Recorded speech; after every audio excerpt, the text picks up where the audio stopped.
Assalamualaikum warahmatullahi wabarakatuh.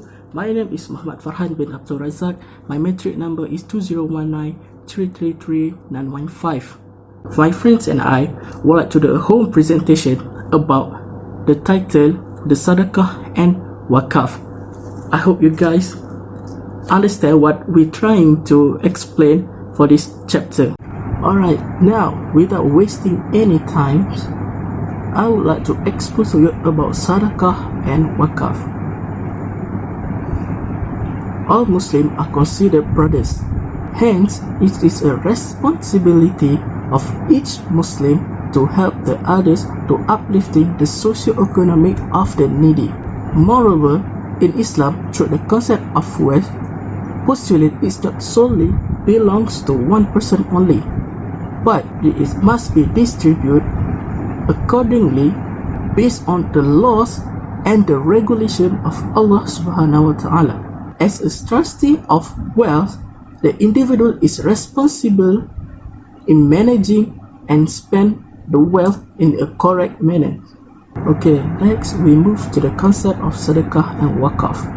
Sadaqah and Waqf are the voluntary act whereby Muslims can give alms which is mean money or food that given to poor people for the cause of Allah, this is known as the Fisabilillah.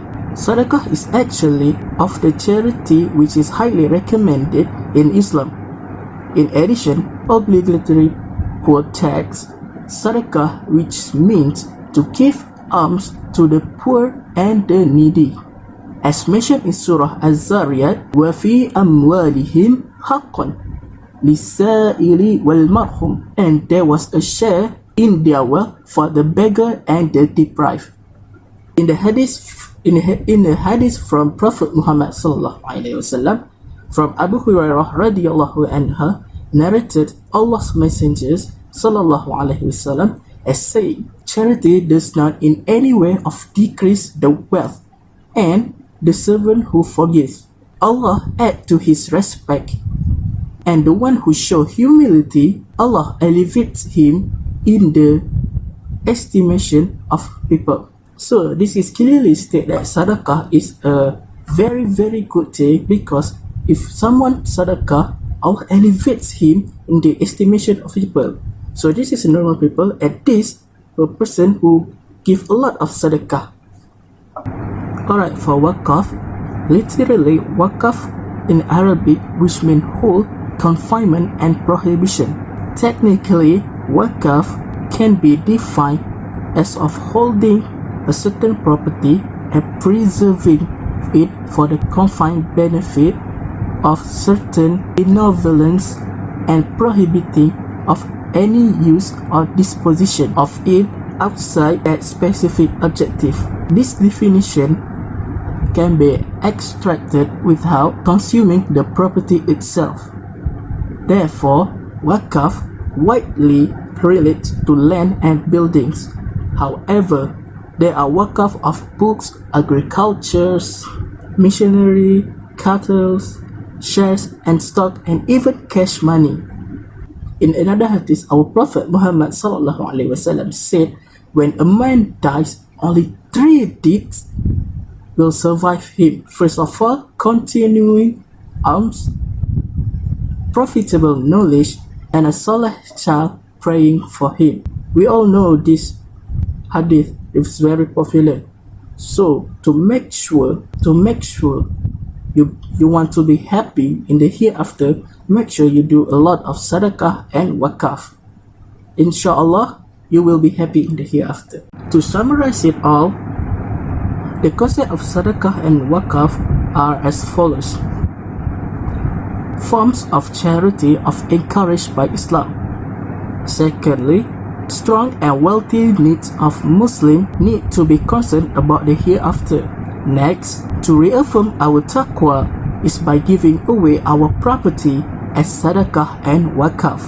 Last but not least, Islam encourages its followers to spend their wealth monies for all that is good for welfare purposes. That's all from me. So we move to the next presenter. Assalamualaikum warahmatullahi wabarakatuh. My name is Wan Fahadi binti Wan Azmin and my matric number is 2019322293. As the night presenter, I would like to tell you what is the differences between the Sadaqah and Waqf. Sadaqah is the concept of voluntary giving in Islam.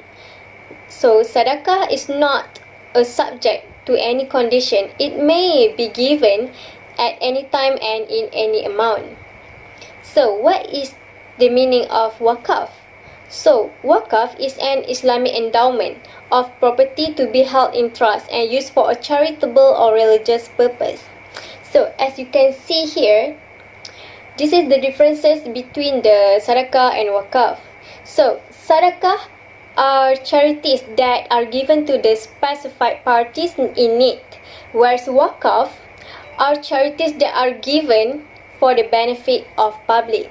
So in general, Sadaqah is only for poor and needy, while Waqf can be directed to both poor and the rich. So next, Sadaqah can be owned, sent or granted by the receiver, while Waqf has to be permanently kept without any intervention to own or use it as personal property. Next, Sadaqah can be in form of tangible or intangible item. However, for Waqf, it must be tangible in nature and can be utilized in long term and permanently. Next, example of Sadaqah includes money, food, clothes, knowledge, energy, or even idea and smile. So for Waqf, any tangible properties such as lands, building, vehicles, factory shares, and also cash money. Next, we are going to look at the various verses from Al-Quran and Hadith in relation with Waqf and Sadaqah. The first one is Al-Quran. By no means shall you attain righteousness unless you give freely of what which you love. And whatever you give, Allah knows it well. This is from Surah Al-Imran 3 verses 92. In another verse, Allah has promised a reward for the giver of Sadaqah and Waqf. The likeness of those who spend their wealth in Allah's way is as the likeness of a grain, which grows 7 branches. In every branch contain 100 seeds. And remember, Allah will give increase manifold to which He will, and Allah is all-embracing and all-knowing. So this is from the Surah Al-Baqarah 2 verses 261. Next, Hadith. Reported by Muslim for Abu Hurairah radhiyallahu anhu that Prophet Muhammad sallallahu alaihi wasallam said, when a son of Adam dies, so does their deeds, except 3 things: almsgiving, or benefit knowledge, or pious son who pray for them. So this is from Hadith Riwayat Muslim. So that's all from me. Thank you. Assalamualaikum warahmatullahi wabarakatuh. My name is Rabihatul Saadah binti Ahmad. Okay, next I will proceed with the next point, which is about Waqf. Before I go further, I will give a short explanation about the overview of Waqf. First, Waqf has a significant role throughout Islamic history towards enhancing economic status of the Muslim societies. Waqf has been mentioned in Al-Quran in Surah Al-Hajj, which means giving Waqf as a part of spending in the way of God also stimulates the circulation of wealth in the society as envisaged by the Al-Quran. This sentence told us that when we give Waqf, we can make ourselves close to Allah and also can give benefits to the other Muslim from the Waqf. The motivation to do Waqf is when Allah has promised to us that the rewards of Waqf is continuous. This means when the Waqf giver is die, they still can get the rewards. This Waqf also can avoid hoarding and idle wealth in the economy and make it circulated and productive and leads to the economic progress. The first Waqf in Islamic history is Waqf from Prophet Muhammad SAW. When Prophet Muhammad has built Mosque of Quba, to do as a wakaf, and the mosque is still exists and used by today. Other than that, wakaf land also can use for infrastructural development, education sector, healthcare, and also public amenities. For example, for education sector, University Al-Azhar in Egypt is built on the wakaf land. Besides that, for the healthcare, Al-Nouri Hospital is also built in the wakaf land in Damascus. Now, wakaf is considered as a potential sources for the development ummah in accordance with Sharia requirements. Management and development of wakaf property also has expanded. For example, one building has been built on the wakaf land and to be rented out. So the revenue from the rent is used for the developing nations, especially in Muslim communities. Next, the pillars of wakaf. These 4 pillars of wakaf is considered as a must and required in order to have a complete and a valid contract of wakaf. The first one is the wakaf giver, which is known as al-waqif. The second one is the wealth or asset or property that designed for the endowment. The third one is the recipient of the endowment. The last one is the legal statements of the endowment. Next, the conditions of the pillars of wakaf. The first one is the conditions of wakaf giver. Wakaf giver is a person who want to give the wakaf. So the person must free, matured, and also sane. So if the wakaf is from a person who still not matured or not sane, the wakaf is considered as a not valid. The second one is the condition of wealth. The wealth, the asset or the property must have benefits. So when people use the property of wakaf, they can get benefits from that. Other than that, the property also must have a continuous benefit. So for the items that have a short-term benefits, they are not considered as a wakaf item. Next, the property also must have a certain purpose and also used for good purposes. For example, school and also mosque. Last one is al-waqif must fully own the items. So if the wakaf giver want to give the wakaf, the item must legally owned by the wakaf giver. Next is the conditions of the recipients. There are 2 types of recipient. The first one is specific recipient. The second one is general recipient. For the specific recipient is when the wakaf giver is specifically mentioned to build a mosque on the land. So the land must only build a mosque and cannot use for any other purposes. For the general recipient is when the wakaf giver give a land and not specifically mention what to do with the land. So the land can build anything as long as that have a good purposes and also can give benefits to the other people. Next is the conditions of wakaf statement. Wakaf statements is a words or a writing from the wakaf giver. So the wakaf statement is must understandable in words or in writing. Assalamualaikum. Hi, my name is Ahmad Shibrah bin Jaafar. My bachelor number is 2019-548-307. So, with the previous, we have heard and learned about wakaf and sadaqah. So, we can gain knowledge about it. So now, I want to add some information about the type of wakaf. So, we start with the type of wakaf. There are 2 types of wakaf, which is family wakaf and charitable wakaf. In the charitable wakaf, it is further classified another 2 categories, which is general wakaf and special wakaf.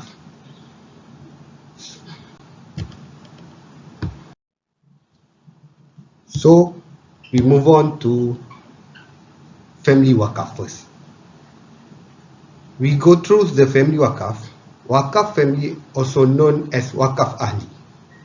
Wakaf ahli is where the beneficiaries or recipient of the wakaf are the waqif themselves. Wakaf ahli is for immediate family members that include children, grandchildren, and etc. As for example, the grandfather or the great father say that I endow all of my wealth to my son and grandson and to my entire heritage forever. The objective of this wakaf is to benefit the wakif family or purposes stipulated in the wakaf itself.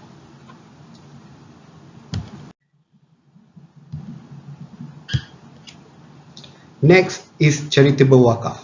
It is known as wakaf khairi. It is designated only for charity. It is divided into two, which is general wakaf and special wakaf. For general wakaf, the wealth that can be used by their giver for any legal activity that benefit the community, where the beneficiaries or recipient of the wakaf are mosque, institution and organization, also members of the general public. The objective of such a wakaf is usually charitable. As for example, when a person endow a piece of land charity in this type of charity, the Nazi wakaf, the endowment ownership, has to govern the land in any form of development itself, while benefit should be given to the community in any form of charity, so that the ownership will continuously gain reward. And lastly, for the special wakaf meaning is wealth specified by giver to be used for specific purposes and function, such as land for mosque, school, cemetery, business center and houses.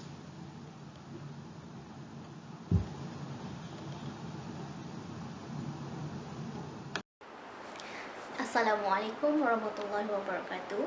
My name is Nur Afika binti Mansur. Entry number given is 2019-348-151. So, from all the previous, we have heard about the concept of Sadaqah and Waqf. You all also have heard the differences between Waqf and Sadaqah, the evidence of Waqf and Sadaqah from the Al-Quran and also Hadith, the overview of Waqf, the pillar of Waqf and its condition, and the last one you have heard about the type of Waqf. So, as a last presenter, I would like to explain to you the importance of developing the Waqf for our Ummah. So, without wasting our time, let's move on to the first one is, the first important one is, Waqf is an Islamic economic instrument. As we can say, Waqf is part of our Islamic state of revenue and it can consider as part of our Islamic economy itself. Therefore, the revenue derived from all the Waqf will help to improve the economy of the Muslim community. As the nature of Waqf property is perpetual, it should not be neglected and must be fully utilized.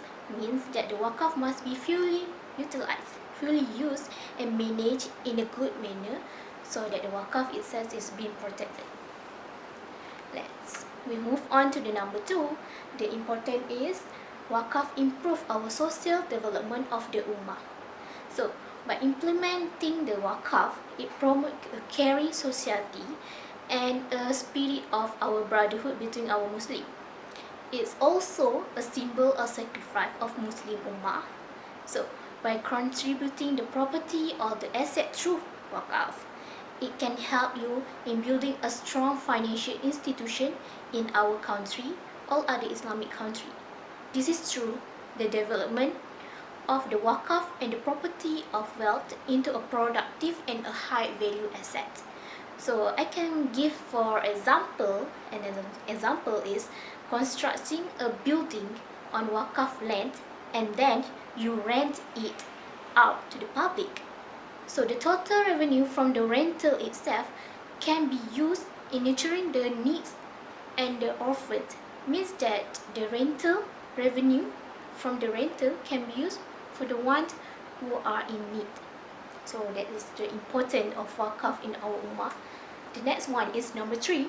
Waqf can purify one's heart and prevent selfishness.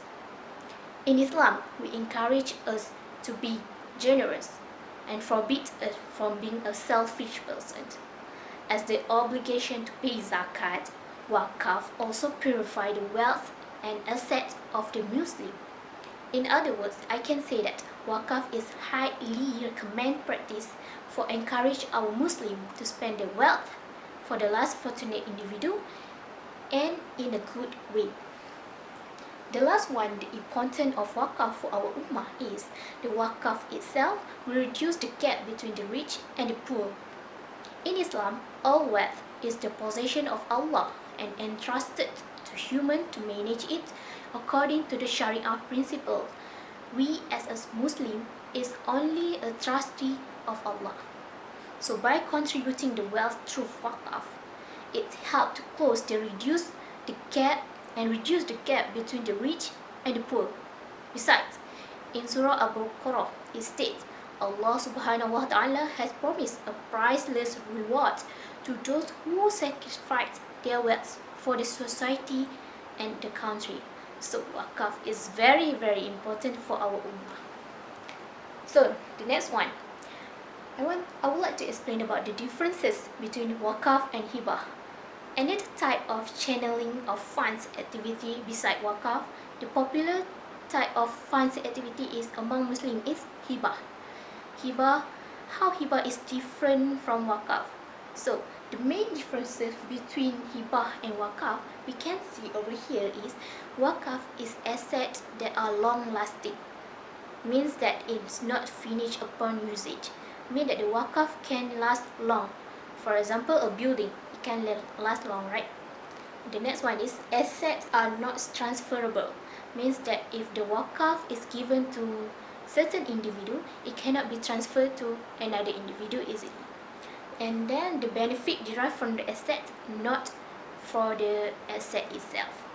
And for the hibah, the finishing due to usage means that if you use that thing, certain thing, that's it for that time only. It finished on that time. And also it's transferable against from the wakaf. It cannot be transferred. Hibah can be transferred. And then the use of asset is directly. So in conclusion, wakaf is very important for our ummah itself. As I mentioned before this, it's important for our country economy, for the economy itself. It can help the people in need, the poor people. It can close the gap between the rich and the poor. It can get the brotherhood, can make us close to each other. So wakaf itself give a lot of benefit to our society, to our ummah. So I can say that wakaf, sadaqah, hibah is one of things that should be in our self, in our Muslim self. That's all from us.